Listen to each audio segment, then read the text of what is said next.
kalau begitu pada kesempatan kali ini kita sudah dibersamai oleh Mbak Lala.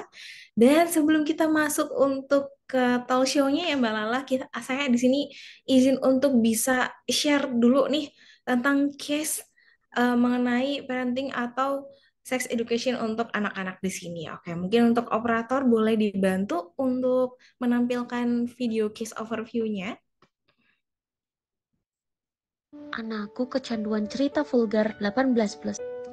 Dari pengalaman para ibu yang punya anak prabalik yang sudah dikasih HP sendiri sebelum usia 14 tahun, apalagi yang sampai ngefans berlebihan sama artis atau idola manapun, dikasih akses sosmed ke Wattpad, Webtoon, Twitter, dan cerita lainnya, memang biasanya ada akses berbagai cerita fanfiction dengan karakternya pakai tokoh idola tersebut yang berbau 18+. Biasanya jadi kecanduan, beberapa pengalaman klien ada yang sampai hypersex.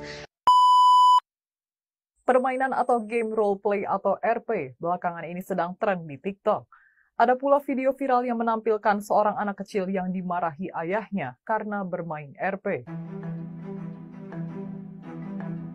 Dalam konteks permainan, roleplay adalah salah satu jenis genre game di mana pemainnya memerankan tokoh tertentu atau orang lain. Gara-gara menolak cinta kakak kelasnya diculik dan dibunuh, korban ternyata sudah diintai lama dan dipelajari pulang pergi sekolah sebelum dihabisi. Untuk sementara ini, kata Kapolres, motif pembunuhan diduga karena rasa suka dari pelaku namun ditolak korban.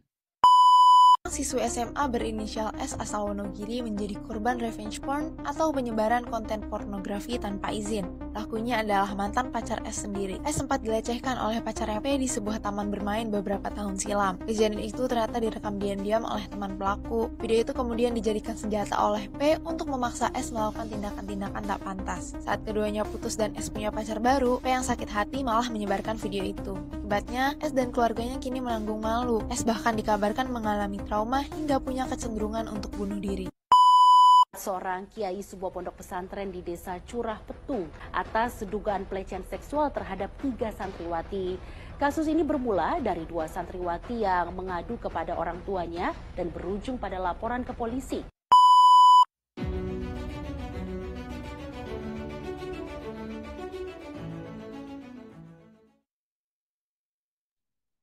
Oke, kumpas tuntas bahaya pornografi terhadap anak dan remaja di era digital. Wah, ternyata dari case yang sudah kita saksikan bersama, banyak nih parents, banyak bukti-bukti bahwa di sini perlu adanya ditingkatkan lagi tentang pengetahuan sex education untuk parents dan juga anak-anak semua di sini. Kalau dari Mbak Biang Lala sendiri, apa nih Mbak tanggapannya tentang case-case berita yang udah barusan kita saksikan bersama tadi? Ini ya, ngeri banget ya. Rasanya pasti deg-degan gitu kan parents di sini. Ini bisa menimpa anak lain dan tanda kutip ya, meskipun kita tidak pernah mau, tapi sangat mungkin ini juga menimpa orang-orang terdekat saya gitu.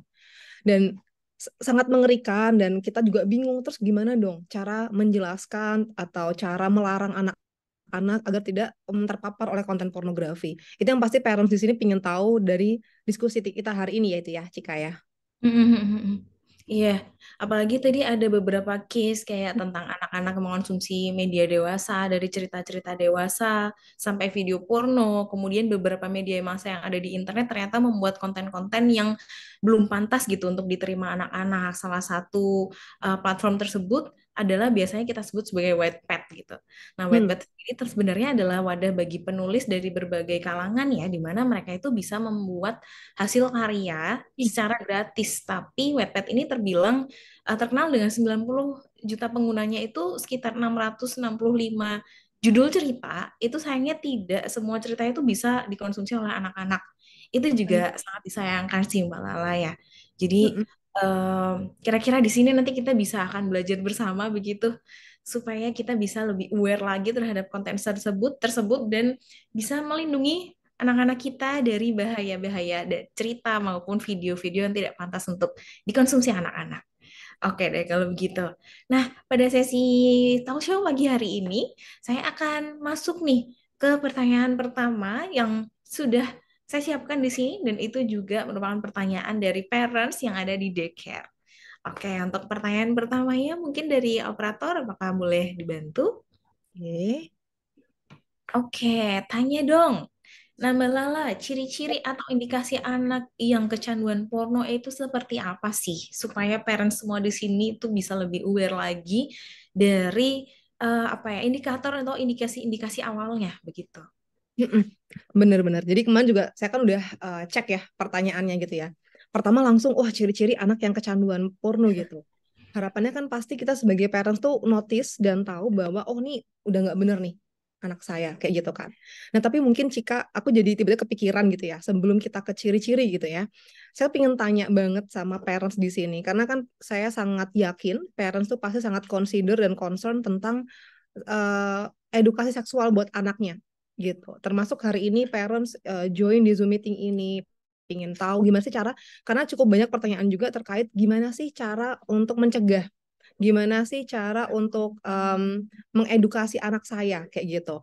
Jadi saya ingin tanya dulu sebelumnya nih ya, Cika gitu ya, mohon izin Bapak Ibu, saya mohon izin untuk menanyakan hal ini. Eh, jikalau memang kurang nyaman, tapi memang bahasan kita akan kurang nyaman ya, kurang lebih satu setengah jam ke depan.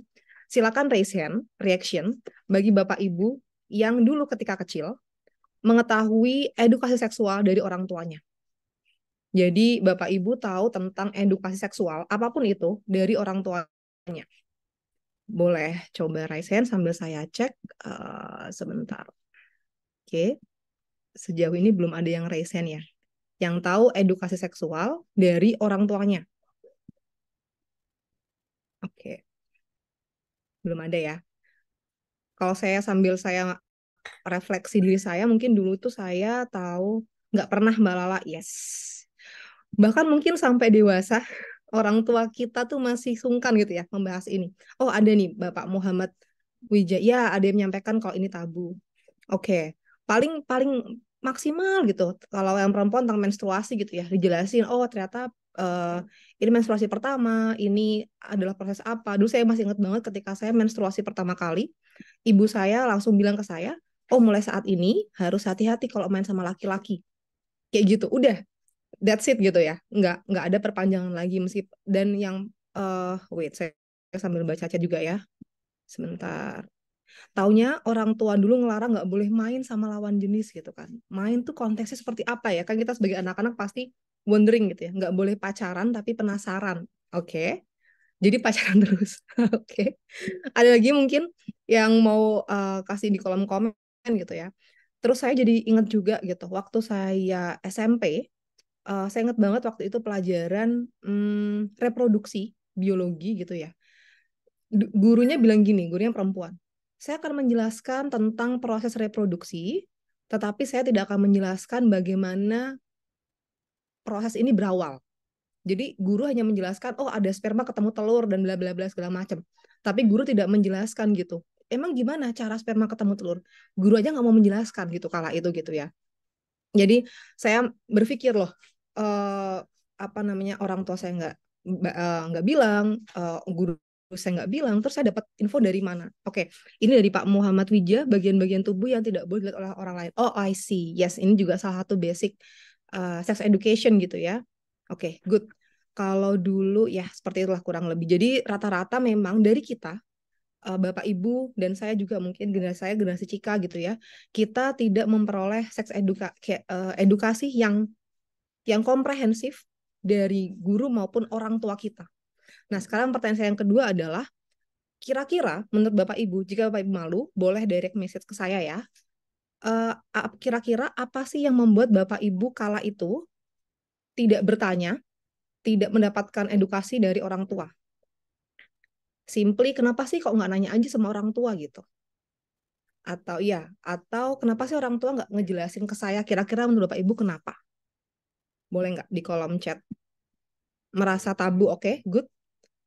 Ada yang lain?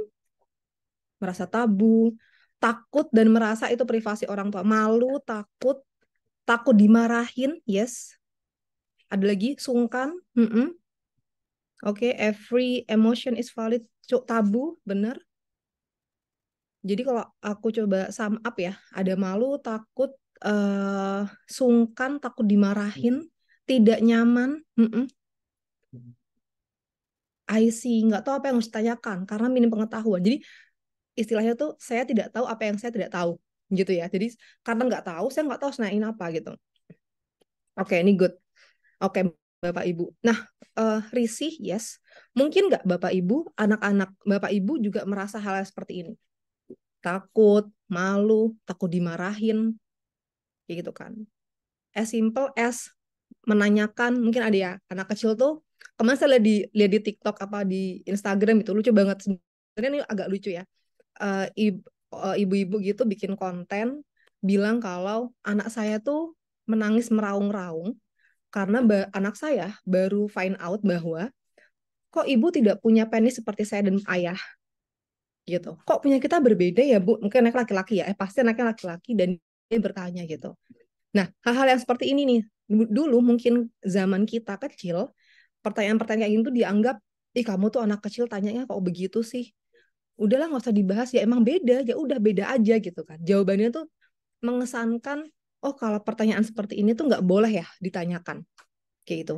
Tapi mungkin orang tua kita itu bukan marah tapi panik, bingung harus menjawab apa. Aduh, kok anak saya udah bisa ya, udah tahu ya hal seperti ini. Tapi saya nggak tahu jawabannya. Kalau tahu jawabannya atau tahu cara menjawab, pasti tidak akan panik dan marah gitu ya. Jadi hopefully sesi hari ini bisa membuat kita lebih siap dengan segala pertanyaan anak kita, karena saya tuh masih ingat salah satu dosen saya bilang bahwa tidak ada pertanyaan bodoh. Dan saya percaya itu gitu. Tidak ada pertanyaan bodoh, semua pertanyaan acceptable gitu kan. Kalau kita nggak bisa jawab, tidak apa-apa. Nanti akan saya kasih tips juga ya, gimana caranya kalau anak bertanya dan saya tidak bisa menjawab gitu. Oke, intronya panjang banget ya, Cika. Sorry ya. Oke, kita langsung ke pertanyaan yang pertama gitu ya. Ciri-ciri anak kecanduan uh, porno. Yang pertama tuh adalah terlalu lama dengan gadgetnya. Nah, tapi ini anak sekarang kayaknya lama gitu ya dengan main gadget gitu ya. Screen time-nya berlebih. Oke, kalau screen time berlebih kita perlu aware. Karena basically gadget itu kalau idealnya ya Bapak Ibu ya, memang ada waktu-waktunya tertentu gitu buat anak. Anak umur segini harusnya berapa lama. Tapi kita nggak bahas itu, tapi intinya adalah ada batasannya sebenarnya. Dan kita sebagai orang tua adalah yang punya aturan. Ini rules yang dibuat mama nih, dibuat papa. Kalau mau main gadget harus bla bla bla. Atau dalam sehari minimal bla bla, maksimal bla bla bla, kayak gitu. Dan rules itu adalah sesuatu yang harus konsisten. Kalau kita cenderung permisif dan berbeda-beda, kayak misal, oh hari ini boleh, mama boleh nih ternyata, oh besoknya mama nggak boleh. Itu anak bingung gitu. Pertama bingung, yang kedua adalah biasanya yang kesalahan kita sebagai orang tua itu adalah kalau anak udah yang nangis merengek-rengek, kita kasih. Padahal anak tuh mempelajari polanya. Oh, kalau saya nangis, saya dikasih. So, next time, kalau saya ingin sekali, saya akan melakukan ini. Anak mungkin dengan tidak sengaja begitu ya, Bapak Ibu ya. Tapi anak mempelajari pola.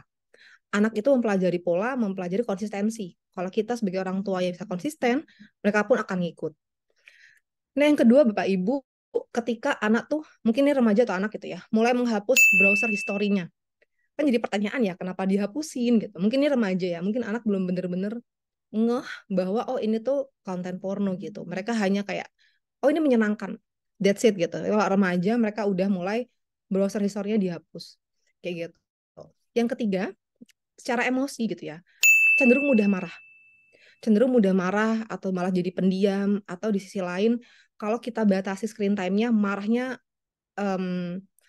tidak biasa gitu. Dan bisa juga mereka akan cenderung menarik diri, menjauh dari keluarga, menjauh dari teman-teman, kayak gitu kan. Karena kalau orang yang kecanduan porno itu Bapak Ibu, dalam kondisi tidak ada pemicu, maksudnya kayak mungkin lagi sekolah, lagi kerja, itu bisa tiba-tiba kepikiran dan kepengen banget gitu. Karena ini ada sesuatu di bagian otak yang emang mendorong untuk melakukan seperti itu gitu kan. Seperti itu. Jadi itu paling nggak beberapa ciri-ciri ketika anak kita sudah mulai kecanduan porno. Kita juga perlu notice apa sih yang mereka tonton. Bahkan Bapak Ibu kalau ada yang bilang, oh aman kok anak saya nontonnya YouTube Kids gitu ya. Tapi Bapak Ibu juga perlu checking YouTube Kids itu lagi-lagi ya, karena media sosial itu mainnya di algoritma. Contohnya kayak misal, oh anak saya suka Spider-Man. Dia akan nonton kartun Spider-Man. Nah, algoritma YouTube itu akan mengarahkan kontennya ke, oh ini anak suka Spider-Man nih, kita kasih lihat ini ya, film Spider-Man ya. Contoh nih, film Spider-Man. Oh, anak ini suka film Spider-Man nih. Kita arahkan ke behind the scene Spider-Man ya. Nanti di behind the scene-nya ada pertengkaran, ada kekerasan segala macam. Oh, anak ini suka kekerasan nih. Kita arahin ke film-film atau kartun kekerasan. Kayak gitu cara mainnya media sosial. Jadi meskipun kita merasa oh ini sudah YouTube Kids pun kita juga perlu concern gitu. Itu sih Cika untuk pertanyaan pertama. Oke, oke, menarik banget sih Mbak Lela. Aku juga jadi lebih aware lagi sebetulnya ya di sini. Walaupun di sini saya masih, saya sendiri tuh sering memperhatikan ponakan-ponakan saya gitu, yang masih usianya masih TK dan SD. Nah, Mm-mm. saya juga relate kalau dua ponakan saya ini tuh diberikan YouTube Kids gitu dengan orang tuanya. Tapi saya sebagai apa ya, antinya gitu, itu juga kadang-kadang sering aware apa sih yang mereka tonton. Kalau tadi dari penjelasan Mbak Lala sendiri, ada beberapa ciri kecanduan porno untuk anak-anak ya Mbak ya. Pertama di sini screen time-nya berlebih pertama. Yang kedua mulai menghapus browser history. Mungkin itu juga karena mereka tuh sebenarnya sudah paham ya bahwa itu tuh hal yang tidak sepatutnya ditonton sehingga cenderung dihapus gitu. Jadi Ya. mengerti bahwa itu akan ditegur oleh orang tuanya, tapi akan tetap dilakukan begitu. Kemudian mudah marah atau justru pendiam. Dan kalau mulai dibatasi screen time-nya, justru malahnya jadi luar biasa.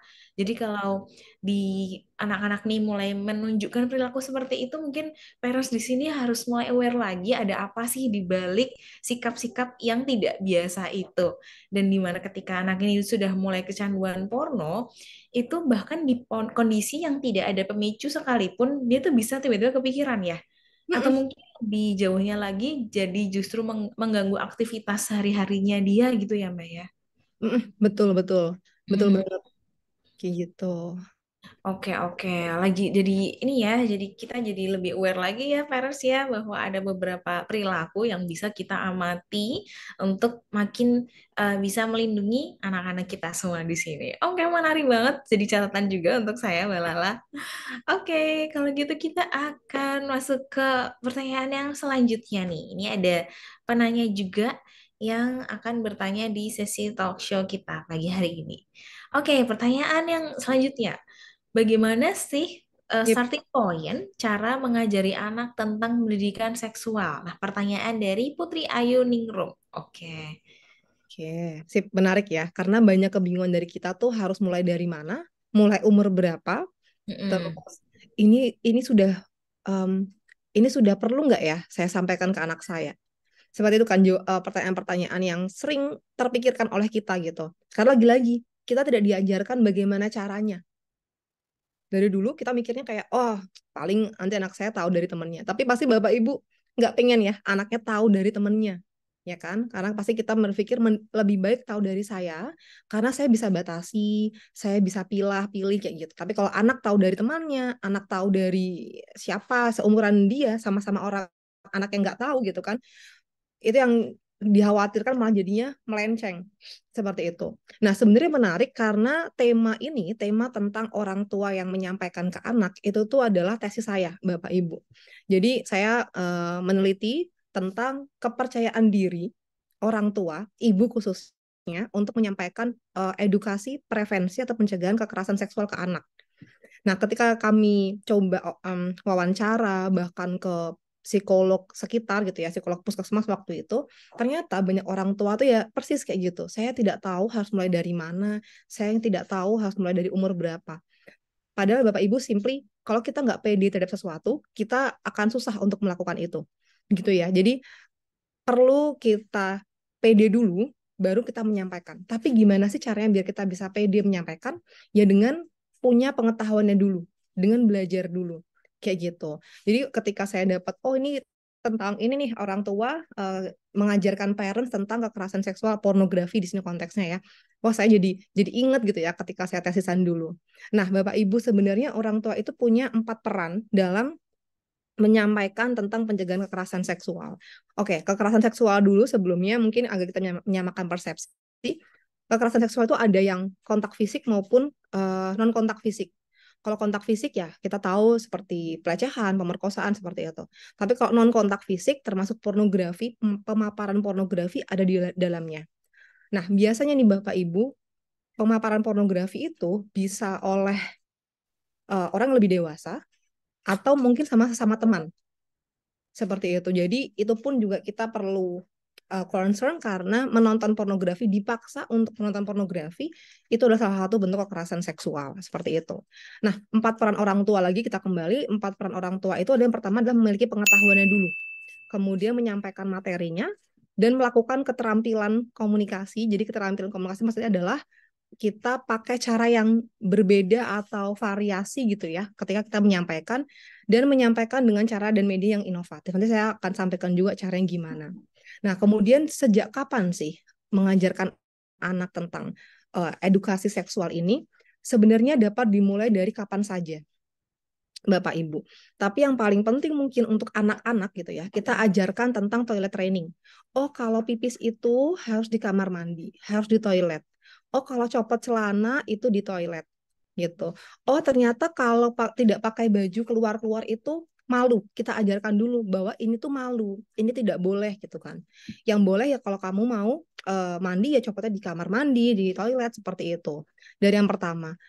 Kemudian tidak perlu larang anak untuk bertanya tentang hal-hal yang berkaitan dengan seksual gitu ya. Kadang mungkin ada anak tanya, Mama, aku tuh lahirnya dari mana? Aku keluarnya dari mana gitu ya. Itu pertanyaannya mungkin sering dijawab atau diajukan oleh anak. Nah, kita tetap tenang. Nah, Bapak Ibu ya, kan persis seperti tadi Bapak Ibu sampaikan, bahwa Bapak Ibu itu dulu malu dan takut tanya ke orang tua karena takut dimarahin. Padahal mungkin orang tua tuh nggak marah tapi panik. Nah, kita tidak boleh bersikap panik. Jadi tenang aja. Meskipun dalam hati, lah kok udah naik begini sih gitu. Tetap tenang. Ini tipsnya Pak Ibu ya. Kalau anak tanya hal-hal yang kita nggak tahu jawabannya, in general, nggak hanya tentang seksual gitu ya. Tetap tenang dan sampaikan aja kalau emang saat ini belum tahu. Oh, Mama belum tahu nih jawabannya. Itu pertama. Yang kedua, sampaikan kira-kira kapan Bapak Ibu akan memberikan jawaban. Boleh nggak kakak kasih mama waktu, mama cari tahu dulu, nanti ya jam 4 sore mama jawab. It's really okay gitu. Itu menggambarkan ke anak bahwa oh orang tua saya tidak selalu tahu dan itu tidak apa-apa. Itu yang pertama. Dan kedua, daripada salah jawab, lebih baik saya siapin dulu jawabannya. Saya bertanya dulu mungkin, saya googling dulu mungkin caranya bagaimana. It's really okay, kayak gitu. Nah, dari umur berapa ada yang tanya ya? Dari sedini mungkin diajarkan malu. Dan tadi juga sempat disampaikan bahwa kita perlu memberitahu bahwa ada bagian tubuh yang boleh disentuh dan tidak boleh disentuh oleh orang lain, terutama dokter, kecuali ada ibu. Ya gitu. Specifically ibu. Dia bilang orang tua tapi specifically ibu gitu.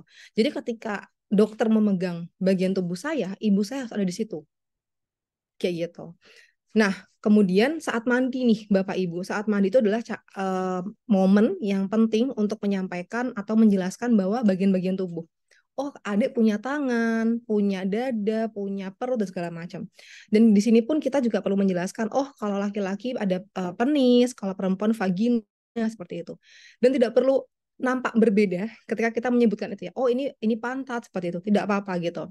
Tapi kalau kita udah memberikan istilah-istilah, oh misalnya kayak ini burung kayak gitu, anak akan bingung kenapa bagian ini berbeda sendiri gitu. Padahal sebenarnya ya ini penis gitu. It's really okay. Jadi tidak perlu mengganti namanya, berikan aja nama aslinya gitu.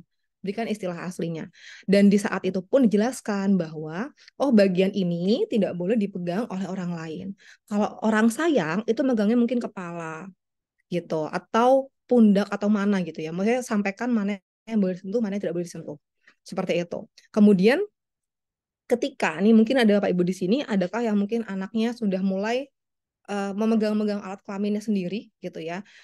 Itu menarik Bapak Ibu karena ketika anak mulai memegang alat kelaminnya, mungkin simply karena mereka ya ini enak aja gitu. Mungkin kayak ada yang anak yang sukanya megang-megang kuping atau apa gitu ya. Ini nyaman aja gitu. Nah, tapi ketika mereka melakukan itu atau ada juga yang sebenarnya karena anaknya cemas. Tapi mereka nggak bisa bilang. Atau yang kita perlu concern adalah jangan-jangan anak ini mungkin mengalami pelecehan seksual jadi sakit, dia pegang-pegang terus. Tapi tidak perlu langsung panik tadi karena bisa 3 hal ya. Karena emang emang kebiasaan, emang nyaman aja, atau yang kedua karena mereka cemas, atau yang ketiga adalah mungkin yang tadi. Nah, ketika anak mulai megang-megang itu, alihkan perhatiannya dulu. Sampaikan bahwa adik malu ketika memegang ini di ruang publik, ini malu. Ajarkan privasi, ajarkan malu, ajarkan anak untuk berkata tidak, seperti itu. Itu kenapa sekarang banyak, oh anak tuh kalau dicium kita harus izin gitu kan. Sebenarnya kan mungkin kesannya kayak, aduh kok berlebihan banget. Tapi itu mengajarkan anak bahwa saya berhak untuk memutuskan siapa yang boleh memegang dan tidak memegang saya. Kayak gitu. Karena kan bisa dibilang ya, kekerasan seksual ketika kita mulai anak umurnya mulai naik, ada orang yang nggak dikenal ngaku-ngaku sebagai siapa misalnya, oh ini om tante gitu kan, mau megang karena biasanya kalau orang megang tuh nggak ada yang naik persetujuan saya, jadi ya boleh-boleh aja. Jadi kadang pun saya lagi membiasakan gitu, ketika ada anaknya orang, bahkan ketika saya mau salim gitu, saya izin, boleh salim nggak tante, boleh salim nggak gitu. Sedikit banyak mungkin terkesan repot ya Bapak Ibu, hanya saja itu adalah pencegahan, preventif, itu edukasi bahwa anak, kamu siapapun kamu berhak memberikan keputusanmu sendiri. Kalau kamu memang tidak mau dipegang, dicium, kamu boleh bilang. Dan kita perlu menghormati. Jadi dia belajar, oh ternyata ketika saya bilang enggak dan orang tua saya menghargai, itu yang seharusnya, ini standarnya. Gitu. Karena sering ya Bapak Ibu, anak-anak remaja, dan mungkin kita bahas ke remaja ya. Saya cukup sering mendapatkan klien perempuan yang dipaksa pacarnya untuk melakukan hubungan seksual. Padahal sudah bilang enggak di awal. Ya karena kasihan lah, karena nggak enak lah nolak, karena takut ditinggal lah. Nah, hal kayak gitu. Mungkin anak ini, perempuan ini tidak terbiasa untuk menolak. Dan atau ketika dia menolak, dia dihargai keputusannya. Gitu. Jadi itulah Bapak Ibu, memang kita perlu mengajarkan sejak dini gitu ya.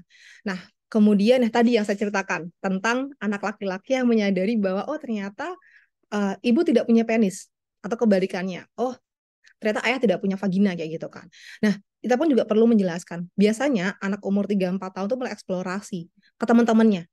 Misalnya kalau katakanlah lagi mandi bersama gitu ya, atau main gitu, lo kok berbeda ya. Nah, ketika kita notice, kita lihat, itu adalah momen dimana kita masuk untuk mengedukasi, iya punya adik seperti ini, punya kakak ini seperti ini, gitu. Jelaskan. Jadi tidak perlu panik, karena tips pertama tidak perlu panik Bapak Ibu, dan ini bisa dimulai dari umur berapa aja. Tapi kalau untuk toilet training memang sekitar 3-5 tahun kita udah ajarin kalau cara pipis ya di kamar mandi, di toilet. Kalau mau copot baju di kamar mandi. Nah, diajarkan hal-hal untuk apa ya, mempelajari malu itu sendiri atau privasi. Gitu, Cika. Oke, lengkap banget nih Mbak Lala. Saya juga jadi take notes nih sama poin-poin yang disampaikan sama Mbak Lala sendiri. Bahwa ternyata starting point mengajari anak tentang pendidikan seksual itu kuncinya yang pertama banget adalah kita sudah punya pengetahuannya dulu. Ya kan, istilahnya kayak kita akan memberi ilmu ke orang lain, pastikan bahwa kita sudah punya pengetahuan yang terlebih dahulu dan menyampaikan dengan cara-cara yang inovatif, nggak perlu pakai takut, tabu, malu, atau mengganti-mengganti istilah bagian-bagian sensitif seperti area kemaluan, seperti itu. Kemudian ada juga lagi bahwa bisa diajarkan sejak kapan sih? Bisa dari kapan aja, justru malah sedini mungkin ya Mbak Lala, supaya anak tuh sudah tahu dari awal bahwa semua ini adalah bagian dari tubuh kita dan ada yang boleh ataupun tidak boleh disentuh orang lain. Bahkan kita juga bisa untuk mengajari anak itu punya keputusannya sendiri, bagian tubuhnya tuh boleh nggak sih disentuh oleh orang lain. Kayak gitu. Dan tidak perlu melarang anak untuk bertanya tentang seksual. Dan kita bisa menyampaikannya juga tanpa rasa panik. Atau misalnya parents di sini belum tahu jawabannya, sampaikan saja bahwa di sini Bunda belum tahu nih jawabannya. Nanti kita akan ngobrol lagi ya kapan. Misalnya seperti itu. Oke, menarik banget ya untuk bisa memancing ingatan kita gitu. Kira-kira perilaku anak yang seperti apa sih yang bisa kita diskusikan di sini? Siapa tahu parents semua jadi punya solusinya atau mungkin jadi bisa memperhatikan dengan lebih baik lagi. Nah, di sini Cika akan menyampaikan juga bahwa ada hadiah, ada kejutan menarik juga bagi pertanyaan terbaik dan peserta teraktif di sini. Jadi pastikan parents semua untuk menyalakan mikrofonnya, menyalakan kameranya, dan menuliskan pertanyaannya di kolom chat begitu. Nanti akan Cika bantu bacakan di sesi diskusi kita kali ini. Nah, berhubung di sini ternyata sudah banyak Mbak Lala yang ingin bertanya secara langsung, boleh ya kita langsung gitu menjawab pertanyaan dari para audiens parents semua di sini. Oke, pertanyaan pertama di sini ada dari Mbak Feven Mira yang bertanya tentang bagaimana cara menyikapi jika anak atau peserta didik terpapar menonton video porno. Jadi sudah terpapar nih ceritanya Mbak Lala, dan ketika sudah terjadi seperti itu, cara upaya apa ya, upaya kuratifnya begitu supaya next time-nya tidak terjadi lagi seperti apa sih dan menyikapinya seperti apa? Mm-mm. Oke, lagi-lagi ya, yang pertama jangan panik dulu, gitu. Karena anak itu, remaja itu bisa tahu kalau yang mendekati saya ini emosinya nggak stabil, gitu. Karena biasanya kita kalau panik keluarnya marah. Jadi tenangin diri dulu, it's really okay gitu kan. Nah kemudian dekati, udah sampai kita cari tahu, udah sampai mana sih, apa yang ditonton sih, apa sih perspektifnya tentang ini. Semelenceng-melencengnya saat itu pemikirannya, dengerin dulu. Karena tugas pertama kita adalah assessment. Kita cari tahu dulu nih, sejauh mana dia tahu, bagaimana perspektifnya, dari mana dia dan segala macamnya gitu ya. Kita cari tahu dulu. Jangan dibantah, jangan disalahkan. Ya kayak, dari mana taunya? Pertama kali nonton, apa? Kamu nggak perlu takut. Saya nggak akan marah. Ibu nggak akan marah. Bapak nggak akan marah. Kayak gitu ya, Bapak Ibu. Yang pertama kita akses dulu nih, anak ini sudah nonton sampai mana, sejauh apa, dan apa perspektif dia terhadap ini di akhir gitu ya. Menurut kamu tontonan seperti itu kayak gimana sih? Ada rasa nyaman nggak ketika nonton? Ada rasa nggak nyaman nggak ketika nonton? Kayak gitu. Nah, tapi Bapak Ibu ketika sudah sekiranya, sebenarnya saya cukup merekomendasikan kalau memang sudah terpapar gitu kan, apalagi mungkin ketika kita akses, oh nih kayaknya agak sulit nih gitu kan, maksudnya agak sulit itu adalah antara pikiran terlalu melenceng atau jadi dia malah merasa senang, nyaman kayak gitu kan, itu perlu mencari bantuan profesional kayak gitu. Jadi it's really okay untuk segera mencarikan bantuan profesional bagi anak kita gitu kan ketika memang mereka sudah terpapar dengan pornografi. Karena sebenarnya beberapa, mungkin banyak ya, banyak anak atau maupun remaja, mereka itu terpapar pornografi bukan karena keinginan mereka gitu. Saya tuh kayaknya dulu pernah punya klien yang ya dia tuh dikasih gitu sama temennya, nih lihat nih kayak gitu kan. Ya kadang tuh anak-anak di tongkrongan atau di bareng teman-temannya gitu ya, mungkin jadi penasaran, atau yang tadi sama sekali nggak tahu jadi pingin tahu, itu kan sebenarnya tanpa konsennya dia gitu kan, dia tidak tahu tuh dikasih itu kan, itu kan pasti mengejutkan, ada faktor shocknya, ada faktor loh kok begini, ada faktor bingung dan segala macam, segala emosi nggak nyaman campur jadi satu gitu. Jadi kita tidak perlu menambah emosi tidak nyamannya, berikan ruang yang aman, berikan ruang yang nyaman bagi dia untuk bercerita apapun itu, baru kemudian kita coba consider untuk mencari bantuan profesional. Seperti itu, Cika.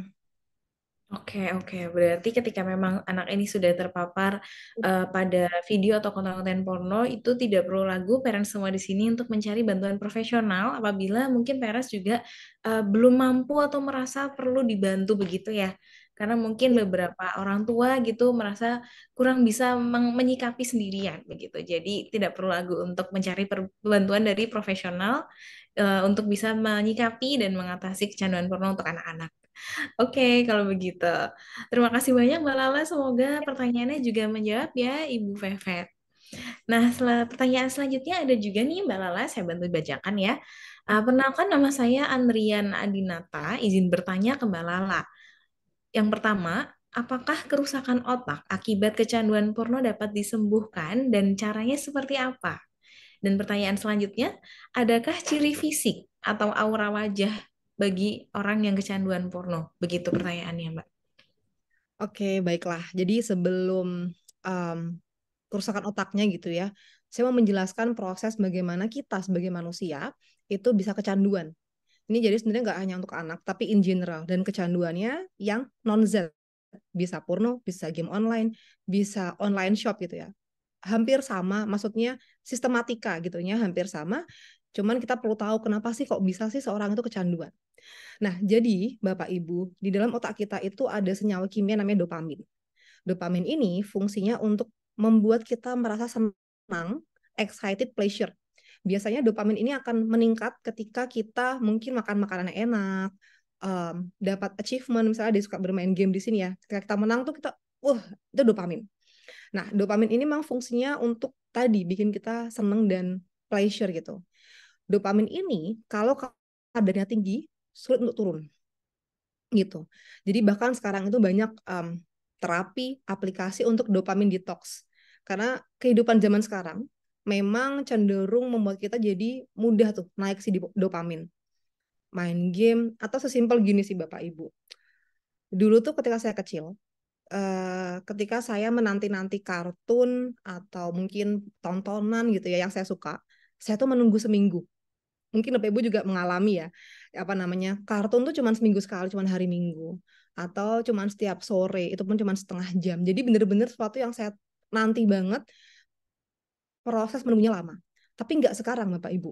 Saya pengen nonton film nih, buka aja HP, pasti ada. Saya pengen ini, buka aja HP, pasti ada. Anak-anak pun juga kayak gitu. Oh, pengen nonton ini, dikasih aja YouTube gitu kan. Anak-anak akan naik tuh dopaminnya. Nah, anak-anak kita tuh mungkin sudah terbiasa dopaminnya naik. Karena mereka ya gampang, cara untuk memperoleh cenderung gampang seperti itu kan. Nah, ketika sudah naik itu sulit turun. Itu kenapa Bapak Ibu kalau kita aja ya sebagai orang dewasa ya, lagi seneng-senengnya nih misalnya nonton sesuatu atau main game, lagi seneng, lagi enak gitu kan. Tiba-tiba dipanggil, misalnya saya nih lagi nonton terus saya dipanggil ibu saya. Mbak Lala tolong ini dong ambil paket di depan. Kan kalau secara logika, saya cuma tinggal nge-pause itu film, saya ngambil pakai di depan. Nggak ada effort yang susah itu kan. Itu cara rasional ya. Tapi ibu saya menyuruh ketika dopamin lagi naik. Itu pasti bikin bete. Gitu. Kenapa sih gitu? Itu kenapa anak-anak kalau memang dari awal tidak dibatasi screen time-nya, mereka nggak akan tahu aturan. Mereka nggak akan tahu bahwa, oh ternyata tidak selalu saya bisa mendapatkan apa yang saya mau. Itu perlu kita ajarkan ke anak.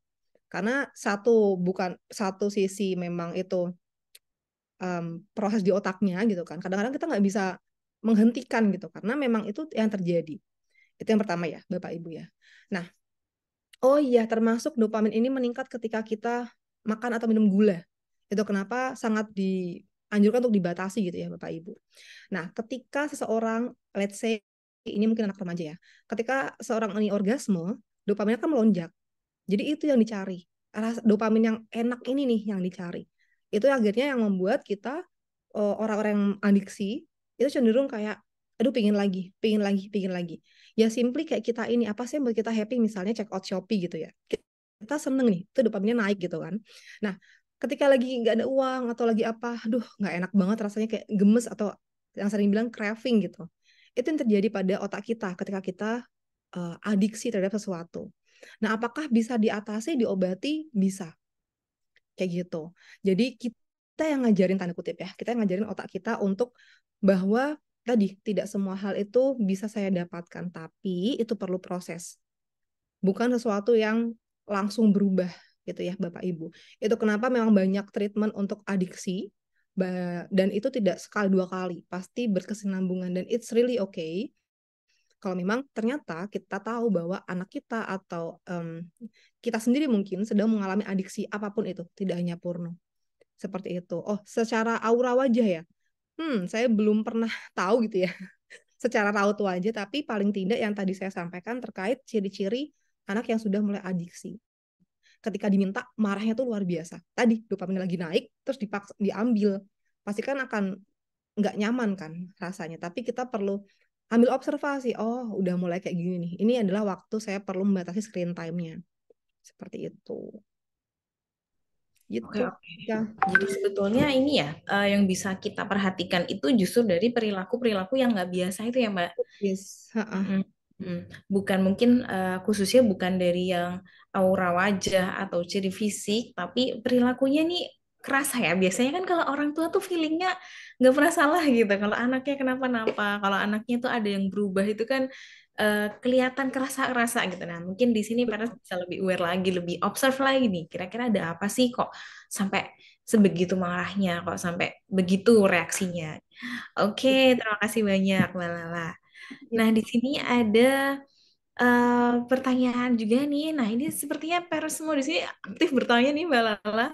Luar biasa sekali nih. Pada standby semua nih di sini. Kalau begitu mungkin kita boleh nih untuk eh, kita sapa dulu nih untuk penanya berikutnya dari Ibu Yeni Yulia. Nah, Ibu Yeni Yulia boleh nyalakan mikrofon atau kameranya, Ibu. Siapa tahu Ibu mau bertanya langsung nih dengan Mbak Lala di sini. Diperbolehkan loh ya teman-teman semua atau parents semua kalau misalnya mau bertanya, boleh langsung raise hand aja dan nanti saya akan bacakan namanya untuk teman-teman dan parents bisa langsung on microphone juga. Jadi nggak cuma lewat chat nih, kalau misalnya parents mau bertanya langsung, boleh banget ya langsung raise hand, nanti akan Cika bantu bacakan. Oke, apakah kira-kira ada yang raise hand di sini? Jika kasih kesempatan dulu nih untuk parents yang mau bertanya langsung.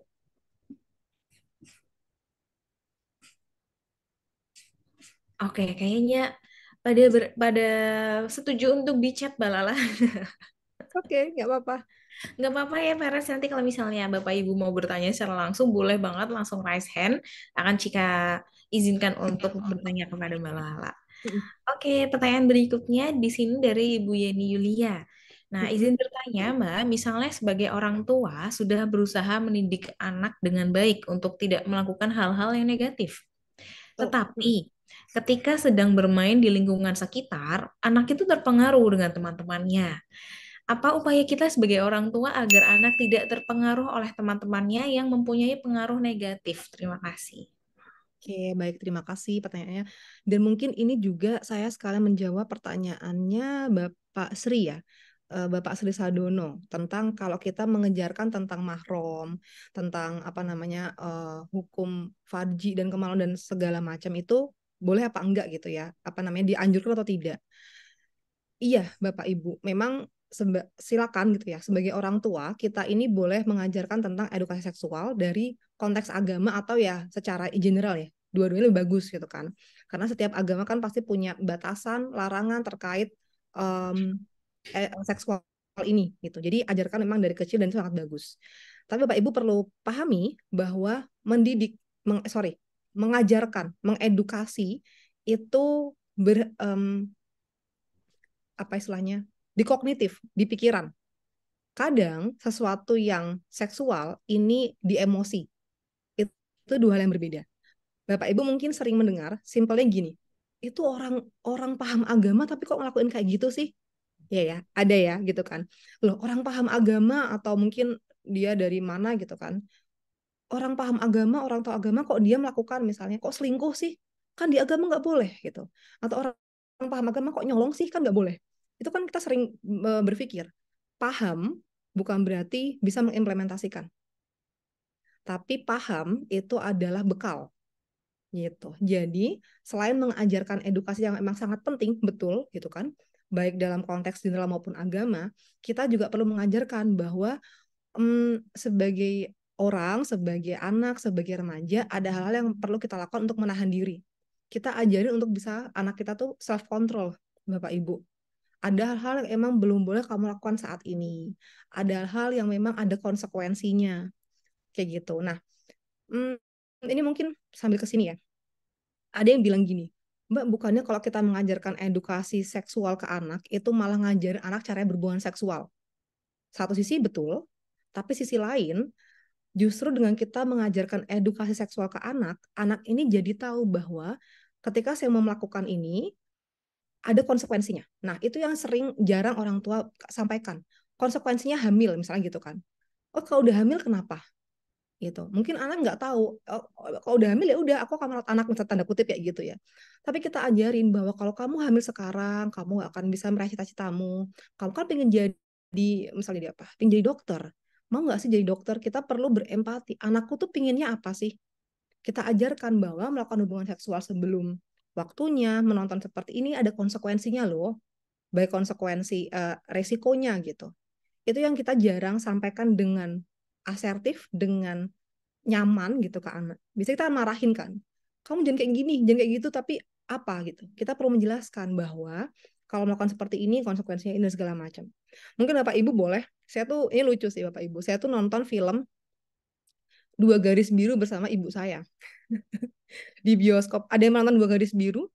Itu bagus sebagai contoh bahwa ketika kamu melakukan hubungan seksual sebelum menikah, resikonya besar. Dan resikonya bukan ini ya, bukan simply, oh ntar kamu hamil, enggak. Di film itu Bapak Ibu dijelaskan bahwa, oh kalau kamu aborsi, kamu membunuh orang. Oh kalau kamu hamil, ternyata kehamilanmu bisa berisiko karena kamu masih kecil. Nanti kamu sangat mungkin nggak punya anak lagi. Oh kalau kamu hamil, karena ceritanya di situ, si perempuannya itu punya impian pingin kuliah di Korea. Nah, kalau kamu hamil, mungkin akan sulit bagimu untuk bisa melanjutkan masa depanmu dengan baik-baik saja. Jadi dari tontonan, ini pun juga bentuk edukasi ya. Silakan Bapak Ibu sambil nonton sesuatu bersama-sama gitu kan. Dan tanyain setelah selesai film gitu ya, gimana adik menurut adik filmnya? Misal gitu. Menurut kakak gimana filmnya? Dan sesuai umur ya Bapak Ibu. Kalau anak-anak ya, sorry, kalau yang udah remaja cocok sih. Film Dua Garis Biru bagus banget itu. Kayaknya mungkin di Netflix ada, saya agak lupa. Atau di Disney gitu ada.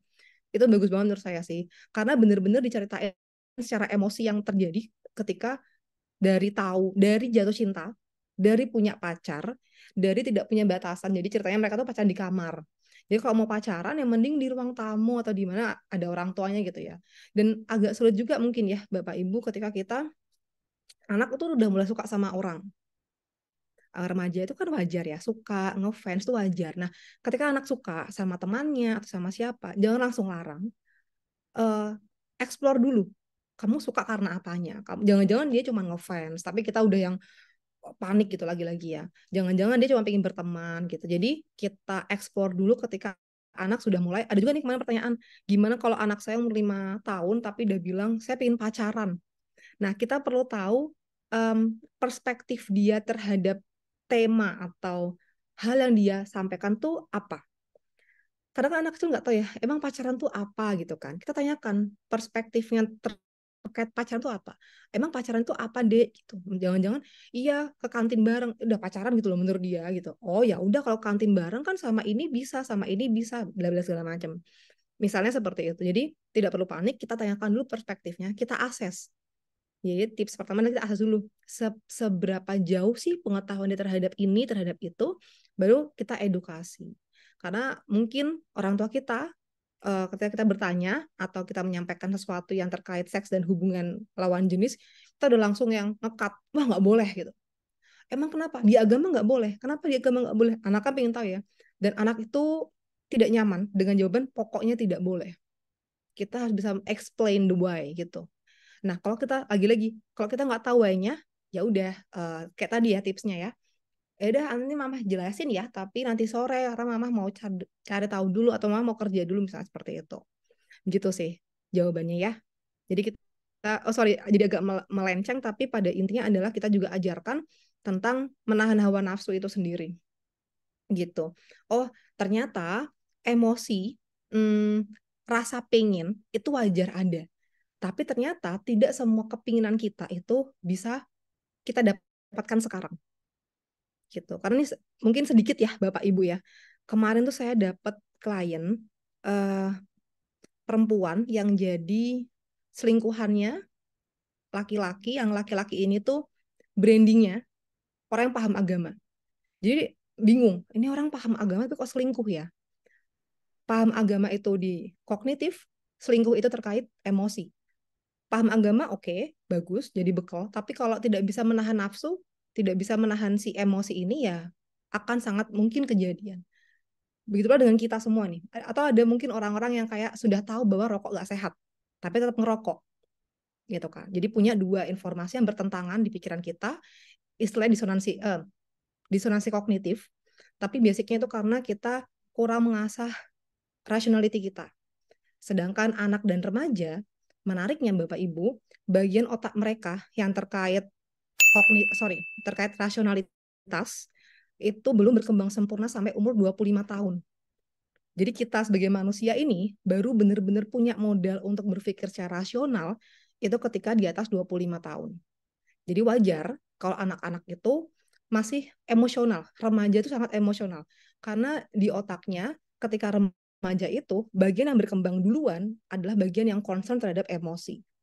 Jadi secara biologis aja belum support untuk berpikir secara rasional. Kitalah orang tua yang nuntun bahwa oke, kamu kepingin wajar, tapi we have rules. Kita punya aturan. Gitu ya, kurang lebih seperti itu. Oke, oke, Mbak Lala. Terima kasih banyak nih informasi yang baru dan menarik juga bahwa kerap sekali ya sebenarnya di sosial kita tuh kedengaran kayak dia tuh gini loh, masa gini sih gitu. Mengkaitkan antara knowledge dan juga perilaku yang mana padahal paham itu tidak sama dengan implementasinya. Belum tentu orang yang paham itu memang bisa melakukan dan kenapa mereka itu belum bisa melakukan karena mungkin tidak disertai adanya self control, belajar Yes. untuk konsekuensi dari kecil. Jadi parents semua di sini bisa mengajarkan anak tentang self control, belajar juga tentang konsekuensi bahwa istilahnya itu kalau saya sedikit ini ya mengingat apa yang diajari oleh orang tua saya bahwa tidak semua yang menyenangkan itu menyelamatkan. Nah, itu adalah kutipan yang sampai sekarang saya apa ya, saya imani gitu. Kayak bahwa tidak semua yang menyenangkan itu menyelamatkan. Kadang-kadang sesuatu yang menyenangkan itu membuat kita tuh tidak bisa menggapai keinginan yang lebih besar lagi. Contohnya seperti cita-cita dan lain sebagainya. Itu melekat banget sih itu dari kecil tapi sampai sekarang tuh sangat melekat gitu. Kalau mungkin dalam psikologi juga istilahnya delaying gratification itu juga penting ya Mbak Lala ya. Jadinya kita tuh punya rasa bahwa kayak itu tadi Mbak Lala kasih contoh bahwa mau nonton apa namanya kartun aja tuh nunggu minggu pagi. Kalau sekarang bisa di YouTube buka searching dapat. Jadi nggak Hmm. ada tuh belajar tentang menunda kepuasan gitu. Bahwa padahal menunda kepuasan itu juga bagian dari kita bisa mengendalikan hawa nafsu dan kontrol diri kita juga nggak sih Mbak Lala?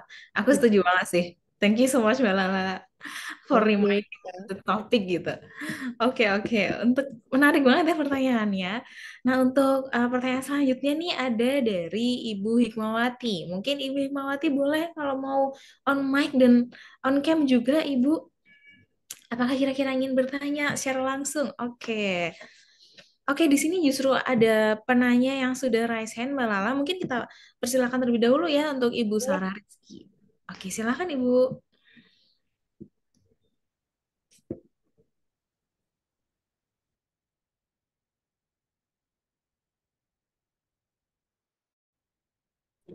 Halo, selamat pagi untuk Halo. Ibu Bia Ayah, Ibu Lala, dan Mbak Cika, dan ibu-ibu semua yang hadir, serta bapak-bapak. Mungkin ada sedikit pertanyaan dari saya mengenai ini ya. Kebetulan anak saya itu sudah mulai beranjak ke remaja, dan sesekali juga kan kita kan suka ngajak ke bioskop dan lain sebagainya ya. Pada saat di gadget juga ada ya program pemfilteran ya Mbak ya, program pemfilteran dan program pensensoran yang ada pada saat kita nonton di bioskop. Nah, pertanyaanku adalah apakah program penyensoran atau program pemfilteran yang sudah ada saat ini dapat memastikan bahwasannya anak-anak kita itu akan dapat tumbuh menjadi orang yang dewasa yang atau sehat secara seksual. Seberapa ininya, seberapa berpengaruhnya itu program penyensoran dan program pemfilteran. Terima kasih, selamat pagi. Terima kasih, Ibu Sarah. Oke, langsung menjawab ya. Nih ya, Cika. Ya, boleh Mbak Lala. Bisa langsung dijawab. Good question. Tadi mungkin udah di-spill dikit ya tentang YouTube Kids tadi loh. Tentang itu kan ya pemfilteran ya sebenarnya. Kita berharap YouTube Kids itu isinya hanya benar-benar yang untuk kids gitu. Kalau di bioskop atau ya sesuatu yang di TV, saya mungkin bisa bilang bisa kita cukup percaya gitu karena itu kan ada lembaganya ya penyensor. Jadi kalau misalnya Bapak Ibu mau nonton film sama anak, lebih baik make sure dulu kalau emang ini adalah film untuk anak-anak. Kemarin saya baru inget nih, kemarin tuh saya nonton Petualangan Sherina 2, Bapak Ibu. Ada yang nonton juga di sini. Waktu kita kecil, waktu saya kecil, Petualangan Sherina itu adalah film anak-anak. Ya kan? Karena Sherina, saya dan segala macam. Tapi ketika saya dewasa, Petualangan Sherina 2 itu film dewasa. Bukan film dewasa, tapi film untuk orang dewasa. Ceritanya tentang apa namanya Sherina yang sebagai karyawan, konflik dengan atasan dan segala macam. Kebetulan sebelah saya itu ada 3 anak mungkin SD kelas 1 kali ya, karena kecil-kecil banget itu. Mereka datang terus nonton, tapi saya nggak, kan beberapa kali saya lihat mereka gitu ya. Mereka tuh kayak, istilahnya itu apa ya, ribet sendiri, ganti duduk, nanti pindah-pindah, ada yang main HP, nanti saling ngeliatin. Saya asumsikan mereka tuh nggak paham sama filmnya. Jadi emang kesannya petualangan Sherina, tapi ternyata ini bukan film anak-anak. Atau mana lagi populer, Barbie. Kita kira itu film untuk anak-anak, padahal Barbie yang kemarin itu film untuk orang dewasa. Jadi kita make sure dulu, meskipun judulnya fun, warna-warni dan segala macam, kita make sure kalau memang ini adalah film untuk anak-anak. Dan silakan untuk ngeriset dulu isu apa sih yang diangkat oleh film ini, gitu. Kayak kemarin itu ada film anak-anak, judulnya Elemen kalau nggak salah ya. Saya sebagai itu dari Pixar, kartun. Saya sih sebagai orang dewasa suka sama filmnya karena itu ada value tentang keluarga, kultur dan segala macam. Ketika saya habis nonton, saya mikir loh, ini bukan film anak-anak nih, tapi kayaknya 13 tahun deh, remaja udah nonton. Dan ternyata saya baru ngeh kalau film Elemen ini tuh isunya adalah tentang gender netral gitu kan. Nah, ini kalau terkait agama kan kita lagi-lagi ya, kita nggak berharap itu gitu kan. Jadi silakan Bapak Ibu untuk ngeriset dulu filmnya apa, yang lagi trending apa, filmnya apa. Dulu saya pernah punya klien, dia udah punya anak, anaknya remaja gitu ya. Anak remaja kan biasanya pengen baca-baca novel ya, teen lead gitu. Aduh, saya nggak tahu dia ada teen lead itu masih ada apa enggak ya. Nah, menariknya orang tuanya itu ngebaca dulu novel yang dia mau, baru boleh dikasih ke dia. Itu menurut saya effort banget dan hebat gitu. Jadi anaknya mau baca apa, dicek dulu sama orang tuanya. Kalau ini oke untuk emang konten remaja, boleh. Tapi kalau ini nggak oke, akan kasih penjelasan bahwa inilah kontennya nggak untuk anak remaja. Nah, once mereka lagi ke Gramet dan orang tuanya menemukan novel yang bagus, saya agak lupa judulnya, dikasih. Jadi orang tua harus make sure dulu bahwa ini tuh adalah konten untuk anak dan remaja. Itu yang pertama. Emang cenderung effort, tapi preventif itu sangat jauh lebih baik daripada kuratif. Ya, Bapak Ibu. Rasa sakitnya, rasa menyesalnya, itu nggak enak sekali. Itu yang pertama. Nah, yang kedua terkait filteran, kayak tadi saya jelasin ya, Bapak Ibu. Media sosial itu tujuan utamanya adalah untuk membuat usernya engage sama media sosial. Bahkan ada kayak semacam satir bahwa di dunia ini yang menggunakan kata user sebagai customernya adalah media sosial dan drugs. User, pengguna gitu. Karena memang apa yang mereka lakukan itu adalah membuat kita semakin engage, semakin edik, semakin pengen terus. Itu jadi ada yang namanya algoritma. Nah, algoritma ini membuat kita jadi misalnya kita lagi suka nonton apa ya yang kemarin lapor Pak misalnya. Lagi nonton lapor Pak gitu misalnya di YouTube. Nanti yang keluar saya lapor Pak Kiki roasting gitu ya. Nanti muncul lapor Pak yang lain, nanti muncul Kiki lain Kiki itu terus. Jadi membuat kita semakin nonton terus lebih lupa waktu. Nah, mungkin kita sebagai orang dewasa bisa milih, ini nggak bagus, oh ini segala macam. Anak kan cenderung nggak bisa milih. Anak akan ngikutin, ini habis ini nextnya apa kan kayak gitu. Nah, kayak tadi saya jelasin dikit ya Bapak Ibu, contohnya seperti ini. Oh, anak saya suka nonton Spider-Man. Berawal dari kartun Spider-Man. Kita rasa nggak apa-apa, nggak masalah orang ini kartun, yes benar. Tapi nanti algoritma YouTube akan mempelajari, oh ini anak suka kartun Spider-Man. Oke, kita akan kasih Spider-Man yang live action, yang orang beneran. Oke, oh anaknya suka terus nih. Oke, kita pelajari. Oke, kita akan kasih behind the scene film Spider-Man deh. Tentang ada kekerasan, ada gini segala macam. Oh, anaknya suka kekerasan ya, kita kasih konten-konten kekerasan. Bisa ke sana arahnya Bapak Ibu gitu. Jadi it's okay untuk memfilter dari kita memanfaatkan media ini ya, apa namanya, teknologi, tapi kita pun juga perlu tahu, oh anak saya nonton apa sih? Oke, aman, oke boleh.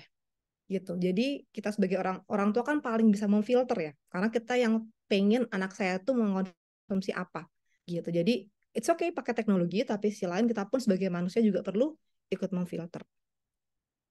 Begitu Bapak Ibu. Semoga menjawab ya Ibu Sarah. Ya, terima kasih banyak, Mbak Lala, Iya. untuk penjelasannya. Terima kasih. Oke, terima kasih banyak Bu Sarah pertanyaannya dan terima kasih Mbak Lala sudah dijawab untuk pertanyaan itu. Kembali lagi untuk bisa memantau apa yang ditonton oleh anak-anak, apa yang dikonsumsi begitu ya dari media digital sendiri. Karena kembali lagi sebenarnya media digital tuh concernnya adalah memang membuat penggunanya itu adik-adik dan menggunakan itu terus-menerus, bukan di kesehatan secara apa ya, dia nanti well-being atau gimana. Mungkin tapi sekarang tuh kalau jika perhatikan beberapa media sosial tuh sudah memasukkan filter kayak apa namanya notifikasi tentang screen time. Apakah udah cukup? Misalnya dikasih notif 30 menit. Ini udah 30 menit nih kayak gitu. Tapi nanti akan ada pertanyaan mau lanjut atau istirahat dulu atau mungkin dari HP kita, dari smartphone kita tuh juga ada notifikasi. Itu mungkin hal-hal kecil yang apa ya, ada gitu fiturnya sekarang di smartphone ya. Tapi kita sendiri sebagai pengguna yang punya kendali lebih untuk bisa memilih apa yang baik dan layak untuk dikonsumsi dan memberikan manfaat atau justru malah sebaliknya. Begitu. Gitu. Oke, terima kasih banyak Mbak Lala. Nah, ini ada penanya berikutnya dari Ibu Vina. Dari ya Ibu Vina. Oke, silakan Ibu Vina mungkin bisa langsung open mic-nya. Assalamualaikum, terima kasih untuk kesempatannya untuk eh, memberikan waktu untuk saya untuk bertanya. Jadi gini, mengenai kasus yang sekarang ya banyak sekali kasus pedofilia ya. Yep. Nah, ini kan membuat saya tuh jadi ketakutan berlebih karena saya punya anak perempuan. Yep. Jadi nggak hanya untuk orang sekitar aja, bahkan dengan saudara sendiri pun saya juga agak ada kekhawatiran gitu kan. Nah, yang ingin saya tanyakan apakah itu merupakan hal yang wajar? Kan cenderung jadi anak tuh merasa tidak bebas gitu ya kemana-mana gitu. Mungkin itu aja pertanyaan dari saya. Terima kasih. Terima kasih Ibu Vina pertanyaannya. Bagus pertanyaannya Ibu Vina.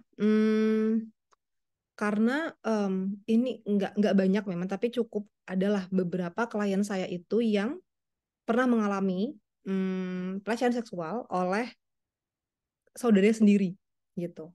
Dan ketika kecil nggak cerita sama orang tua karena takut karena ini kan om yang baik, emang ada yang bakal percaya sama saya kayak gitu. Jadi karena orang ini dipandang om ini dan hampir sama nih ya, apa ketakutan anak-anak itu adalah orang ini, om ini atau ya ini laki-laki ini tuh dipandang baik di keluarga. Jadi kayaknya tidak akan ada yang percaya sama apa yang saya sampaikan. Itu salah satu yang paling sering mereka takutkan ketika kecil untuk bercerita, tapi ternyata traumanya ke bawah sampai dewasa. Nah, gimana sih preventifnya agar tidak terjadi hal yang kita tidak inginkan? Yang pertama memang apa ya? Kita sebagai orang dewasa yang harus make sure untuk menciptakan lingkungan yang secure dan safe buat anak kita, yang aman gitu buat anak kita. Jadi ketika misalnya ada Pak D, Om, Tante yang mungkin melakukan apa ke anak kita, kita lihat dan kita ngerasa itu nggak nyaman, anak kita tidak nyaman, kita sampaikan bahwa mungkin orang Indonesia sungkan ya kita sungkan untuk menolak gitu kan. Tapi justru dengan kita belajar menolak dan mengajari orang bahwa ada loh hal yang saya tidak nyaman untuk didapatkan, itu bisa apa ya istilahnya, bisa mencegah itu. Satu itu. Nah yang kedua adalah kita juga ajarkan kepada anak bahwa ada bagian tubuh yang tidak boleh dipegang oleh orang lain, apalagi jika tidak ada ibu, tidak ada mamah gitu. Siapapun tidak boleh. Bahkan ya pada kasus ekstrim bahkan ayah saya pun tidak boleh memegang itu gitu buat anak perempuan. Jadi kita ajarkan kalau pegang ini kamu harus berteriak atau apa, atau ketika akan memegang itu kamu berteriak. Tapi sebenarnya Bapak Ibu, ketika ketika korban disentuh bagian tubuh yang sensitif, itu sangat mungkin akan muncul respon freezing, kayak beku, nggak bisa ngapa-ngapain karena saking takutnya. Jadi dia akan ini harus ngapain, ini ngapa gitu. Biasanya nanti akan penyesalannya ketika udah gede. Kenapa ya dulu aku nggak teriak? Kenapa ya dan segala macam. Padahal itulah respon trauma. Respon trauma itu ada 4. Fight, langsung ngelawan. Flight, langsung kabur. Freezing, biasa atau membeku, itu biasanya terjadi pada korban pemerkosaan. Jadi kalau ada orang yang bilang, loh kamu diperkosa kok nggak ngelawan? Ya yang bener aja. Ini freezing. Ini respon trauma yang otak kita pun udah ngeset seperti itu, bukan keinginan saya. Kalau saya mau saya pengen hajar tuh orang itu, tapi nggak bisa. Jadi kita tidak boleh sama sekali menyalahkan korban-korban pelecehan seksual. karena memang sangat setraumatis itu sampai nggak bisa ngapa-ngapain. Sama yang keempat itu adalah fawning. Fawning itu adalah ketika kita malah justru berempati pada pelaku. Ya udah deh, nggak apa-apa. Malah kita jadi em, apa ya? Jadi sayang sama pelaku. Itu ada Bapak Ibu respon seperti itu. Saya tuh pernah punya klien, dia udah dewasa memang, dia dilecehkan secara seksual oleh temannya. Sekarang malah mereka pacaran. Karena tadi sebenarnya respon trauma kayak gitu. Tapi pacarannya sesama perempuan. Jadi kayak gitu Pak Ibu. Respon trauma itu sangat bermacam-macam. Nah, balik lagi ke anak, kita ajarkan tadi sama yang ketiga gitu ya. Kalau kita mau meninggalkan anak sendirian, make sure kalau yang ditinggalkan itu kita bener-bener gimana ya, kadang-kadang karena kita udah yakin nih sama orang ini ternyata dia melakukan seperti itu gitu. Mungkin sedikit cerita ya Bapak Ibu. Ada kasus di mana anak laki-laki, jadi ini anak ini tuh punya ibu single parent ya. Ibunya kalau siang kan bekerja, jadi anaknya dititipkan di rumah tetangganya yang mereka sama-sama anak-anak, jadi teman main gitu deh. Nah, anak yang dititipin ini punya ibu yang emang setiap hari ngejagain anaknya. Kebayang ya, jadi misalnya namanya Adi dan Budi. Adi ini adalah yang ibunya kerja, jadi Adi dititipin di rumahnya Budi. Budi punya mamah gitu kan di rumah. Nah, suatu ketika Adi ini yang dititipin tadi, Adi ini tuh mulai bersikap yang agak aneh dan dia mulai menyebut-nyebut kata-kata yang menurut ibunya ini nggak sepantasnya. Kemudian Adi eh, diperiksakan ke psikolog. Sendiri kasusnya dosen saya ya Bapak Ibu ini cukup menarik karena bahkan saat itu dosen saya tuh sampai nggak tahu ini anak tuh kenapa. Dia suka nyanyi-nyanyi lagu yang tidak pernah familiar oleh ibunya. Dia suka tiba-tiba megang payudara ibu segala macam. Diperiksakan ke psikolog sampai berkali-kali beberapa sesi hanya untuk asesmen. Jadi Bapak Ibu ketika nanti mungkin kita nggak mau, tapi kalau suatu saat Bapak Ibu mengkonselingkan anak Bapak Ibu, yang lama itu biasanya di proses asesmennya. Karena anak biasanya tidak sadar, emang saya tuh masalahnya apa sih? Kalau orang dewasa kita bisa bilang ya, oh saya ini, saya itu, segala macam. Anak tuh nggak tahu kalau ini adalah masalah. Nah, balik lagi ke Adi. Setiap hari, setiap sesi konseling, Adi itu kan disuruh menggambar sama psikolog, tapi dia selalu menggambar wortel. Sampai bingung, kenapa kok gambarnya wortel terus? Sampai beberapa sesi gitu kan, ketahuan lah ternyata ketika Adi dititipkan di rumahnya Budi, ibunya Budi itu melakukan pelecehan seksual ke Adi gitu, dan bahkan Adi itu dipaparkan oleh video porno juga, dan lagu yang dia nyanyikan itu adalah lagu dari video porno gitu. Jadi yang kita rasa kita sudah sangat mengenal orang ini akan menjaga anak kita, bisa jadi seperti itu gitu. Jadi sebenarnya kalau saya bilang make sure kalau orang yang dititipkan itu adalah orang yang benar dan segala macam, ya sometimes juga kita nggak pernah tahu gitu ya. Tapi lagi-lagi memang kita perlu ngajarinnya ke anaknya bahwa kalau ini tuh akan mungkin terjadi dan kamu ketika itu udah ada tanda-tandanya kamu harus menghindar, melawan. Jadi sebelum terjadi kamu menghindar dulu. Kayak gitu. Jadi paling nggak seperti itu sih Ibu Vina. Kalaupun kita nitipin ke bener-bener yang kita sangat yakin 100% bahwa ini tidak akan melakukan ke anak saya. Gitu kurang lebih. Oke, baik. Terima kasih banyak Ibu Vina dan Mbak Bianca atas jawabannya. Kira-kira Ibu Vina apakah jawabannya cukup menjawab? Alhamdulillah cukup menjawab. Terima kasih banyak Mbak Yang Lala untuk penjelasannya. Terima kasih. Terima kasih Bu Oke, Vina. dengan senang hati Ibu. Oke, kita akan beralih ke dua penanya terakhir Mbak Nala. Di sini Oke. ada dari Bapak Muhwijahadi dan juga Bapak Andrian nantinya. Yep. Oke, kepada Bapak Muhwijahadi terlebih dahulu, dipersilakan untuk mikrofonnya dinyalakan Bapak. Oke, silakan Bapak untuk pertanyaannya. Masih di mute. Mohon maaf Bapak. Maaf. Oke, baik. Oke, terima kasih. Sangat bermanfaat sekali materinya. Kak, izin perkenalkan, nama saya Muhammad Bija. Saya seorang sarjana psikologi dan sempat bekerja sebagai konselor di salah satu pesantren. Sebagaimana kita ketahui di pesantren itu kan dia ada pesantren putri, ada putra. Nah, saya sempat di pesantren putranya nih. Jadi kayak mereka tuh jarang sekali keluar ketemu dengan lawan jenis dan sebagainya. Nah, sekalinya mereka keluar, saya pernah mendapati beberapa santri itu yang terpapar dengan kasus pornografi. Dengan buktinya mereka itu punya HP yang dibawa kembali ke asrama dan ada Hmm. konten-konten itu yang kami dapatkan. Nah, Hmm. beberapa juga ada yang setelah kami konseling, ada yang mengaku pernah dilecehkan waktu mereka masih usia SD. Nah, Ya. usianya mereka itu sekarang udah SMP, ada yang SMA. Kira-kira Hmm. ada nggak tips bagi kami yang berada di lingkungan pendidikan seperti itu, Ya. gimana sih caranya agar mengedukasi mereka terkait pornografi ini? Terlebih lagi kalau mungkin laki-laki ini kan susah tuh mengungkapkan privasinya gitu lah. Mungkin seperti itu, Kak. Terima kasih. Oke, baik. Terima kasih Bapak Wija. Nah, Bapak, saya malah mau tanya ke Bapak. Biasanya yang dilakukan apa oleh konselor pesantren itu? Oke. Yang pertama yang kami lakukan tentu tanya ke anaknya dulu sejak kapan gitu ya mereka terpapar seperti itu. Lalu sudah kami lihat juga tuh sudah sejauh mana gitu ya yang dia lakukan. Ujung-ujungnya adalah kami melihat apakah ada penyesalan dari mereka. Ketika mereka ada penyesalan, maka kita bimbing untuk Hmm. perlahan menghindari itu. Ya. Dari cuman kesulitannya adalah ketika ada anak yang denial gitu ya, yang sangat tidak mau terbuka dengan kami, itu kesulitannya seperti itu, Kak. Oh, oke, sip. Duh, bagus sekali Bapak Wija. Terima kasih banyak, Pak. Pasti challenging ya, apa namanya? Mengurus banyak anak. Betul sekali.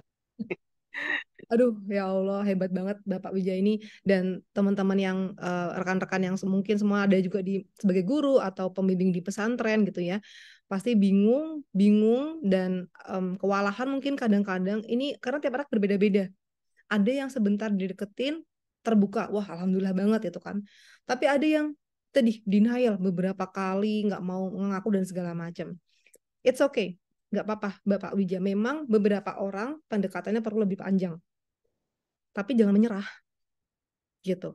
Kita cek variabelnya, kita cek misalnya, oh anak ini kok dideketin dengan cara ini nggak bisa. Oke, kita eksperimen lagi. Cara apa ya? Kita eksperimen. Jadi kita tambahin, kurangin sesuatu yang bisa kira-kira kita bisa lakukan gitu. Jadi kemarin mungkin nggak kemarin tuh dia nggak mau cerita karena dia masih dalam situasi ini. Oh mungkin nggak karena ini. Jadi kita terus cari cara sampai benar-benar pas dan membuat si anak ini mau terbuka kayak gitu. Nah, mungkin yang tadi langsung terbuka itu kebetulan tanda kutip ya, pas caranya, sesuai sama yang dia butuhkan. Nah, ini yang anak yang agak susah nih, apa ya kira-kira? Sambil kita cek record keluarganya juga. Karena gini, Bapak Ibu, adiksi itu selain terkait dengan tadi ya, susah mengontrol nafsu, adiksi itu sangat possible, sangat mungkin terjadi ketika tidak bisa mengelola emosi dengan baik. Emosi bisa emosi marah, emosi stres, emosi nggak nyaman lainnya. Jadi kayak wajar lah kayak kita nih ya, ada yang kalau lagi stres, aduh pesan makan yang enak gitu. Atau makan junk food atau lagi stres, lagi sedih, check out Shopee itu kan nggak sehat ya Bapak Ibu ya. Nah sama gitu, mungkin mereka itu ada emosi atau perasaan yang susah untuk dikelola atau belum tahu cara mengolahnya. Mereka kebetulan tanda kutip lari ke porno, ternyata setelah nonton porno perasaannya lebih enak. Nah, anak dan remaja akan pelajari pola. Oh, kalau kemarin ketika aku stres habis nonton porno langsung enak, I will do this again tomorrow. Kayak gitu. Jadi pelan-pelan aja atau penanyakan memang sebelum nonton biasanya dirasain apa? Setelah nonton yang biasanya dirasain apa? Lega, seneng, apa namanya? Excited kayak gitu. Jadi kita coba cari tahu before after sebelum nonton yang dirasain apa, setelah nonton dirasain apa. Itu juga bisa, Pak Wija. Semoga menjawab ya, Pak Wija ya. Semangat, Bapak. Sip. Oke, terima kasih banyak Bapak Wijaya. Luar biasa sekali nih. Ternyata Mbak Lala ya, sebagai konselor banyak juga loh tantangannya dan harus bisa disikapi dengan baik-baik begitu. Oke, ada pertanyaan selanjutnya dari Bapak Andrian. Nah, kepada Bapak Andrian diperbolehkan untuk langsung menyalakan mikrofonnya Bapak dan mengajukan pertanyaannya kepada Mbak Lala. Terima kasih Kak Cika. Selamat pagi Mbak Lala. Mohon maaf, Bapak, apakah bisa dinaikkan volume suaranya karena terlalu kecil di sini? Halo, selamat pagi. Kedengaran Better. nggak? Yap, lebih baik Bapak pagi, Pak Andrian. Mau bertanya, Mbak, apa apa yang harus dilakukan bila anak tantrum saat dilarang main gadget? Kan banyak orang tua yang nggak tega dan yang nggak tega nggak ambil pusing, akhirnya Hmm, diberi gadgetnya, Kak. yap. Apa perlu dikasih password pada media sosial atau YouTube-nya, Kak? Terima kasih. Oke. Good Oke, question. Bagus pertanyaannya nih, Pak Andrian. oke, Mbak Lala, apakah bisa akan saya bantu bantu ini bacakan ulang pertanyaannya atau juga sudah cukup jelas? Udah cukup jelas, thank you. Ini saya yakin tidak hanya Pak Andrian yang mengalami ini ya, Bapak Ibu ya. Pasti banyak di sini yang bingung. Saya satu sisi, saya tahu bahwa screen time yang berlebihan tidak baik untuk anak saya. Keseringan main gadget tidak baik, tapi saya bingung gimana cara membatasinya. Nah, Bapak Ibu, kalau memang belum terlanjur, misalnya ada di sini ada yang bilang, oh saya belum menikah dan belum punya anak, ini edukasi yang bagus. Nah, alhamdulillah karena bisa belajar dulu gitu ya caranya. Nah, tapi kalau udah terlanjur tidak apa-apa. Bapak Ibu tidak perlu merasa bersalah berlebihan karena saya tuh pernah ada seorang ibu yang cerita ke saya, anaknya itu sedang menjalani treatment autis dan ibu ini pernah bilang ke saya bahwa salah satu penyesalan terbesar saya adalah ngasih anak saya HP kayak gitu. Tapi sisi lain saya paham bahwa di era digital ini sepertinya semua orang itu main gadget gitu. Karena ada lagi situasi di mana keponakan saya punya keponakan sampai SD dia itu tidak punya HP. Saya respect banget ya sama orang tuanya. Wah hebat banget ya orang tuanya bisa menahan anaknya untuk nggak main HP. Jadi boleh main HP itu kalau weekend itu pun pakai HP orang tuanya. Yang saya nggak tahu ternyata dia tuh dibully di sekolah karena nggak punya HP gitu loh. Jadi kadang-kadang orang tua tuh udah bener-bener berusaha tapi lingkungan sosial lain tuh ada aja. Untung anaknya kayak bodoh amat gitu gitu. Jadi ya udah biarin aja ini hidup gue gitu kan. Nah jadi Bapak Ibu satu sisi saya paham bahwa sekarang itu era digital kita nggak bisa terlepas sama sekali dari HP.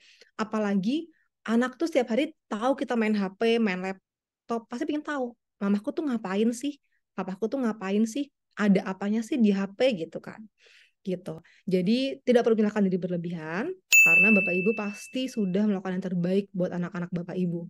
Itu yang pertama. Nah, yang kedua adalah coba untuk bikin aturan dengan anak tapi jangan langsung ngekat. Misalnya, anak saya tadinya satu hari itu bebas main HP kapan aja dia ambil silahkan. Oke, berarti kalau saya langsung ngekat nggak boleh, pasti akan tantrum. Persis kayak kita. Misalnya Bapak Ibu adakah di sini yang mungkin oke, misalnya lagi membatasi makan kerupuk misal. Itu kan ya Allah berat banget ya. Yang tadinya setiap makan makan kerupuk, habis itu nggak boleh sama sekali itu kan kayak ya, aduh sakau gitu kan rasanya. Itulah yang mungkin dia rasakan oleh anak kita. Kalau kita sakau, tanda kutip sakau, kita bisa udah deh ngapain deh makan yang lain deh mengalihkan perhatian kita bisa dengan dewasa gitu menyikapinya. Kadang aja kita nggak dewasa, kita masih kepingin ya. Apalagi anak kita yang belum tahu cara mengatasi perasaan nggak nyaman karena ada yang diambil dari dia. So, bertahap. Misalnya tadi dia bebas, kemudian bilang, Dek, apa namanya, kayaknya main ini seru, jadi kita alihkan dulu. Misalnya Pak Ibu punya mainan apa ke anak atau bikin sesuatu, jadi kita alihkan perhatiannya bahwa ada pilihan lain loh selain bermain HP gitu. Misalnya Bapak Ibu ada yang suka bikin mainan-mainan dari silakan di YouTube di Google tuh banyak mainan anak dari barang bekas misal. Jadi kita cari alternatif lain agar paling enggak anak itu tahu bahwa ternyata ada aktivitas lain selain gadget gitu.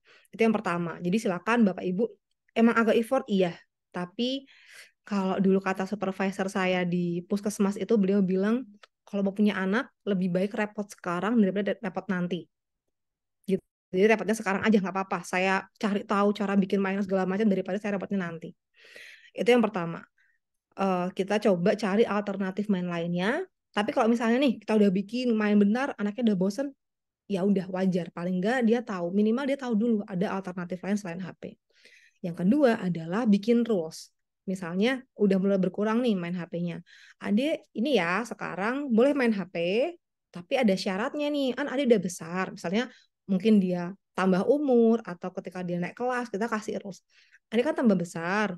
Nah, ada rules-nya nih, ada aturannya. Kita bikin aturan ya kalau main HP itu, main gadget itu boleh ketika misalnya kita kasih jadi kayak 3 jam sehari. Mungkin dia akan nawar.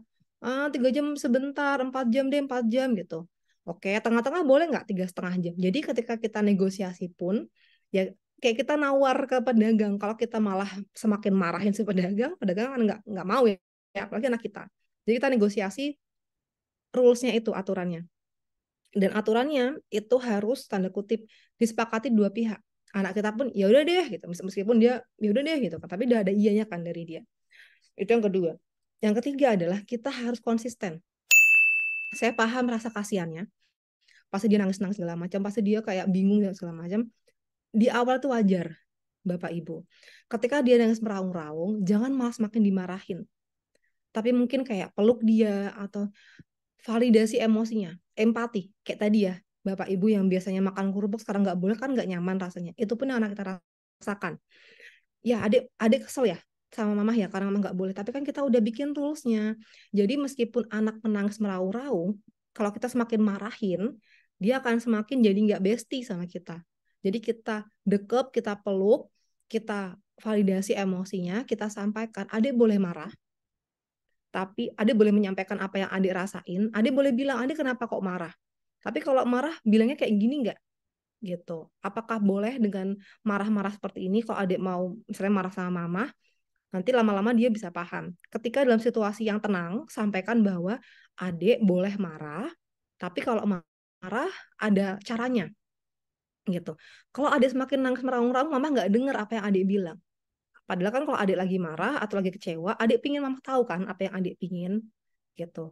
Harusnya seperti apa. Jadi kita ajarin dulu nih kalau lagi di fase tenang ya. Jadi nanti ketika fasenya dia nggak tenang, kita bisa ingetin. Tapi pertama adalah kita berempati sama emosinya, kita peluk dulu, kita sayang-sayang, meskipun marahnya ke kita gitu. Jadi challenge ya, marahnya ke saya, tapi saya juga yang melindungi dia. Jadi anak tahu bahwa dalam kondisi tidak nyaman, ketika mamaku punya aturan, ketika orang tua aku punya aturan, itu bukan berarti ibuku tidak sayang sama aku. Itu yang perlu kita kasih tahu ke anak kita. Ketika orang tuaku melarang sesuatu, itu bukan karena mereka tidak sayang, tapi karena mereka sayang. Jadi meskipun mereka marah ke kita, tapi kita pun juga yang ngasih safe space-nya. Kita ngasih ruang amannya buat dia. Jadi suatu ketika nanti, ketika ada masalah di luar, dia nggak akan takut untuk cerita ke kita, karena marah ke kita aja, kita yang memberikan ruang yang aman. Apalagi orang lain yang bikin dia bermasalah gitu. Ini mungkin perlu lebih panjang ya sesi terkait bagaimana cara mengatasi tantrum, tapi paling tidak step-stepnya yang seperti tadi kita berikan bahwa oh ternyata ada opsi lain selain main gadget. Yang kedua kita bikin rules bersama-sama. Jadi bukan dari saya rulesnya, bukan dari orang tua. Anda harus begini, tapi kita make a deal dulu sama anak. 4 jam ya, 3 jam ya, enggak mau 4 jam, ya udah tengah-tengah dia 3,5 jam, misalnya kayak gitu. Nah yang ketiga konsisten, jangan sekarang boleh, sekarang boleh, sekarang enggak, kayak gitu.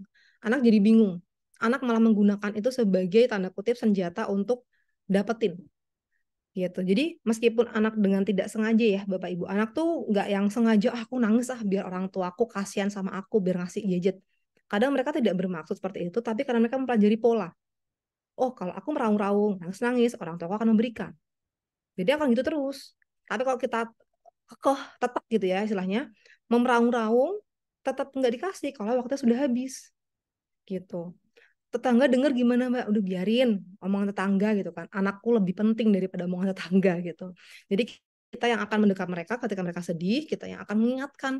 Marah boleh, tapi ada caranya loh kalau mau marah. Kalau mau marah sama mama, ada caranya. Kita yang ajarkan itu ke anak kita. Itu memang kayak proses yang cukup panjang dan cukup menantang, but it's okay. Pasti akan sampai ke sana, Bapak Ibu. Gitu. Semoga menjawab ya. Pak Sinten, Pak siapa tadi? Bapak Andrian, Mbak Lala. Iya, makasih Mbak atas jawabannya. Iya, kembali kasih Bapak. Oke, terima kasih banyak Bapak Andrian atas pertanyaannya dan terima kasih juga Mbak Lala sudah dibantu jawab. Semoga cukup menjawab ya Bapak Andrian ya. Dan kalau misalnya ada pertanyaan lebih lanjut, boleh ditanyakan kepada Mbak Lala di luar sesi diskusi kita pada pagi hari ini. Dan begitu pula untuk teman-teman semua, untuk Ibu Evani, Bapak Sri Sadono, dan juga teman-teman dan parents yang sudah bertanya, tapi belum berkesempatan untuk menanyakan pertanyaannya secara langsung. Boleh parents semua menanyakan ke Mbak Lala di luar diskusi kita pada pagi hari ini. Selamat pagi, Mbak Lala. Selamat pagi. Sorry ya Cika, maju Mbak. Oh ya. Salam kenal, saya Asti Ananta. Untuk semua yang mengikuti webinar hari ini, semoga sehat selalu, bahagia, dan senantiasa bersemangat menjalani hidup. Assalamualaikum. Waalaikumsalam. Terima kasih, Mbak Asti. Terima Subuh kasih. saya BTW lagi mau tampil, lagi cek bagus nggak bajunya gitu doang sih. Mohon maaf. Oke, lanjut. Sorry Cika.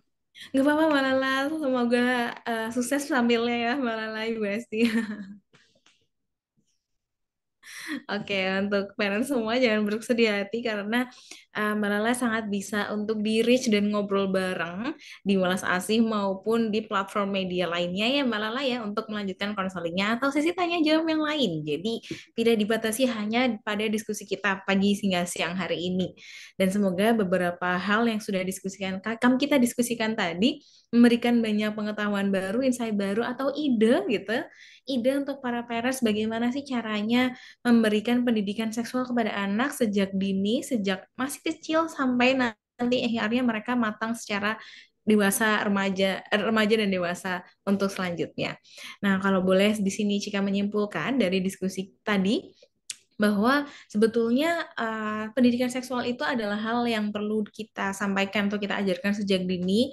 Begitu ya Mbak Lala. Kalau misalnya tadi dia dari pertanyaan pertama, bagaimana sih ciri-ciri kecanduan porno? Contohnya adalah ketika anak menunjukkan perilaku-perilaku yang tidak biasa nih, seperti screen time-nya berlebih, menghapus browser history, menunjukkan sikap marah yang berlebihan atau tidak biasa, khususnya ketika screen time-nya dikurangi atau diambil gadgetnya, atau mungkin perilaku-perilaku lain yang dirasa janggal begitu bagi parents semuanya. Dan kita bisa mengajarkan anak tentang pendidikan seksual itu ketika kita juga sudah punya pengetahuannya terlebih dahulu. Jadi jangan ragu parents untuk mencari tahu, membaca, bertanya kepada orang-orang yang memiliki pengetahuan lebih terkait pendidikan seksual, sehingga kita semua di sini bisa sama-sama belajar dan memberikan pendidikan tersebut kepada anak-anak kita. Dan bisa dari kapan aja, misalnya dari belajar tentang toilet training, bagaimana atau kapan membuka pakaian kita, begitu, atau misalnya mengajarkan anak untuk punya hak apa ya, izin gitu untuk bisa menyentuh bagian tubuh kita atau tidak, dan tidak perlu panik juga ketika anak itu menanyakan tentang pertanyaan-pertanyaan terkait seksual, atau justru yang masih sering kita apa ya temui juga ketika kita masih memberikan istilah-istilah pada alat kelamin atau area-area sensitif pada bagian tubuh kita gitu, sehingga anak justru jadi tidak aware dengan apa sih sebetulnya namanya dan apakah ini boleh atau tidak boleh dipegang seperti itu. Dan ada juga poinnya bahwa pemahaman itu tidak sama dengan implementasi, melainkan pemahaman itu adalah bekal kita bisa melakukan knowledge tersebut gitu. Jadi tidak hanya diberikan pemahaman kepada anak, tapi diajarkan juga untuk self control dan memahami tentang konsekuensi dari hal-hal yang mereka lakukan. Termasuk dalam hal ini konteksnya adalah apa namanya konten-konten digital yang mereka konsumsi, sehingga kita sebagai orang tua bisa membatasi, mengawasi, dan dalam implementasinya juga tidak membahayakan diri anak maupun orang lain begitu. Dan di sini ada catatan juga dari Mbak Lala bahwa memang manusia itu secara general itu bisa kemampuan berpikir rasional itu bisa matang setelah di atas usia 25 tahun. Dan sebelum itu memang cenderung mengedepankan emosi gitu ya Mbak Lala. Jadinya kita perlu bersabar lebih luas lagi untuk bisa memahami kondisi anak secara psikologis maupun biologis begitu. Jadi apa yang diajarkan itu bisa disesuaikan dengan tahap-tahap perkembangan anak. Dan bagaimana sih caranya membatasi anak untuk main HP, apalagi kalau misalnya HP-nya diambil begitu jadi tantrum, marahnya berlebihan. Nah, itu coba kita dekati pelan-pelan meskipun marahnya dengan kita, tapi pastikan kita adalah orang yang nyaman dan aman untuk anak bisa meluapkan emosinya, baik itu perasaannya sedih, marah, dan lain sebagainya. Dan ketika memang kondisi marahnya sudah reda, kita coba berikan aturan secara bertahap, tidak langsung ngekat seperti itu, supaya Hmm. anak bisa beradaptasi dengan aturan-aturan yang baru yang bisa melindungi dirinya dari konten-konten yang tidak baik. Dan khususnya juga itu diberlakukan bagi anak yang mungkin belum tahu caranya mengatasi perasaan yang tidak nyaman dalam dirinya. Oke, gimana nih parents semua? Apakah ada insight-insight tambahan dari semuanya di sini? Boleh nih kalau misalnya parents menemukan ilmu baru di sini, tulis deh di kolom chatnya. Nah, di sini, oke, ada dari Mbak Sri Sadono juga. Masya Allah, terima kasih Mbak Lala, Mbak Cika, Mbak Siva, dan teman-teman panitia semua. Bagus banget, insya Allah bermanfaat bagi kita semua. Amin, amin, ya rabbal alamin. Semoga acara kita diskusi pada pagi singgah yang hari ini banyak bermanfaat untuk parents semua di sini ya. Dan luar biasa juga segala antusiasmenya audiens kita di sini Mbak Lala, dari tadi nggak berhenti-berhenti pertanyaannya, dan pasti akan masih banyak ruang untuk diskusi di luar sesi pagi hari ini. Oke, mungkin kalau dari Mbak Lala sendiri, apakah ada pesan yang ingin disampaikan kepada parents semua sebelum kita mengakhiri diskusi pada pagi hari ini di acara The Cave? Oke, baiklah. Iya, bener. Saya setuju banget sih sama Cika ya. Antusiasmenya luar biasa, chatnya nggak berhenti-berhenti. Padahal sebenarnya Cika kita masih ada stok pertanyaan ya dari Google Form ya. Betul. Ya Allah, ternyata juga masih banyak gitu yang bertanya. Menggambarkan bahwa saya yakin parents di sini pasti pingin yang terbaik untuk anak-anaknya. Saya sering bilang, orang tua itu kalau bisa ngasih dunia, saya kasih deh dunia buat anak saya. Saking cintanya gitu orang tua ke anak. Nah, itu kenapa Bapak Ibu, ketika memang Bapak Ibu mungkin dari kelas ini ada yang ngerasa, aduh saya kayaknya salah deh ngedidik anak saya. Saya kayaknya salah deh memberikan ABC ke anak saya. Evaluasi diri boleh, tapi tidak perlu menyalahkan diri berlebihan. Bapak Ibu, saya yakin sudah pasti melakukan yang terbaik yang Anda bisa untuk anak Anda gitu. Mereka itu pengen lihat orang tua yang tough, yang kuat gitu kan. Jadi tidak perlu menyalahkan diri berlebihan. Kalau menyalahkan diri berlebihan, khawatirnya malah jadi ngedown, malah jadi merasa bersalah ke anak. Jadi setelah mungkin kelas ini ada yang mulai mengevaluasi, mulai ngecek lagi, oh saya gimana ya sikapnya, untuk improve diri bagus sekali. Tapi kalau untuk menyalahkan diri, jangan. Itu yang pertama. Yang kedua adalah sering-sering Bapak Ibu silakan untuk membaca-baca lagi. Jadi ini tuh mungkin hanya sentilan-sentilan aja, sedikit-sedikit aja, karena dengan waktu 2 jam dengan isu yang sangat penting ini pasti masih banyak yang belum saya sampaikan atau yang saya sampaikan mungkin kurang tepat. Silakan untuk baca-baca lagi dari laman-laman yang terpercaya, begitu ya. Karena di internet semua tuh pasti ada, tapi kita yang perlu milih-milah mana yang paling terpercaya. Yang kedua itu. Yang ketiga Bapak Ibu tidak perlu ragu untuk mencari bantuan ke profesional gitu ya. Apalagi kalau memang Bapak Ibu sudah merasa, wah sepertinya anak saya ini sudah ke tahap adiksi, mungkin gadget ya, gadget kayak gitu. Dulu ketika saya, memang sekarang saya nggak sering gitu ya untuk memberikan konseling atau terapi ke anak. Tapi ketika dulu saya praktik kerja di puskesmas, itu cukup sering orang tua tuh datang, keluhannya adalah anak saya selalu main HP, kalau udah diambil marah-marahnya nggak karuan gitu. Bahkan yang ngebawa anaknya ke puskesmas sambil anaknya main HP terus tuh. Orang tua padahal lagi konseling ke psikolog, anaknya main HP. Itu juga banyak Bapak Ibu. Nah, jadi Bapak Ibu, it's really okay, wajar, dan nggak apa-apa banget untuk mencari bantuan profesional. Sama seperti Bapak Ibu ketika anaknya sakit kan dia ke dokter. Ketika anaknya bermasalah dengan perilaku, pikiran, perasaan, ya ke psikolog. Sebenarnya simpelnya seperti itu. Jadi tidak perlu ragu untuk mencari bantuan, karena persis seperti yang tadi saya sampaikan, jadi orang tua itu lebih baik repotnya sekarang daripada nanti. Istilahnya adalah lebih baik preventif daripada kuratif. Kalaupun sudah kuratif, segera untuk dilaksanakan tuh proses kuratifnya. Kita perlu lebih concern ke anak kita jika kita ngerasa saya tidak bisa nih melakukan ini di luar capability saya. Ya nggak apa-apa. Jadi orang tua kan tidak harus sempurna ya Bapak Ibu. Orang tua tuh sudah cukup menjadi orang tua yang good enough. Karena memang tidak ada orang tua yang sempurna. Gitu. Itu dari saya, Cika. Terima kasih banyak semuanya. Semoga kita diberkahi kemampuan untuk terus bisa menjaga diri kita dan keluarga kita. Oke, amin ya rabbal alamin. Terima kasih banyak Mbak Lala pesannya luar biasa insightful dan cukup bisa merangkum diskusi kita pada pagi hari ini. Dan semoga semua apa yang disampaikan tadi ada makna yang bisa diambil bersama-sama ya dan bisa juga untuk membantu parents semua membimbing putra-putrinya menjadi putra-putri sesuai dengan apa ya kemampuan mereka tumbuh kembangnya optimal dan dilindungi pada lingkungan-lingkungan yang membawa mereka kepada hal-hal positif begitu di luaran sana. Semoga kita juga bisa menjadi orang tua yang membuat mereka merasa selalu aman, nyaman, dan menjadi orang tua yang bisa membuat mereka selalu merasa ada gitu tempat pulang ketika mereka kenapa-napa maupun mereka juga dalam keadaan yang bahagia. Oke, kalau begitu terima kasih banyak Mbak Lala dan terima kasih semuanya antusiasmenya di sini. Saya senang sekali untuk bisa membersamai di tengah-tengah kehangatan minggu pagi kita saat ini. Dan di sini saya Cika Aulia, saya aku moderator pada acara diskusi pagi hari ini. Mohon undur diri, saya juga minta maaf apabila ada kesalahan baik dari tutur kata maupun perilaku yang dirasa kurang berkenan di hati Bapak Ibu semuanya. Semoga kita selalu diberikan kesehatan dan kebahagiaan dan kemampuan yang lebih kuat untuk terus melindungi putra-putri kita dari bahayanya konten-konten pornografi di luar sana. Untuk itu, saya ucapkan terima kasih dan saya kembalikan lagi ke MC. Selamat pagi. Saya Ibadah Trisya selaku MC menghadiri. Saya mewakili seluruh tim penyelenggara mengucapkan terima kasih banyak atas kehadiran dan antusiasme parents semua dalam webinar parenting pas tuntas bahaya pornografi terhadap anak dan remaja di era digital ini. Oke, semoga kita dapat berjumpa lagi di webinar selanjutnya ya parents. Sampai jumpa.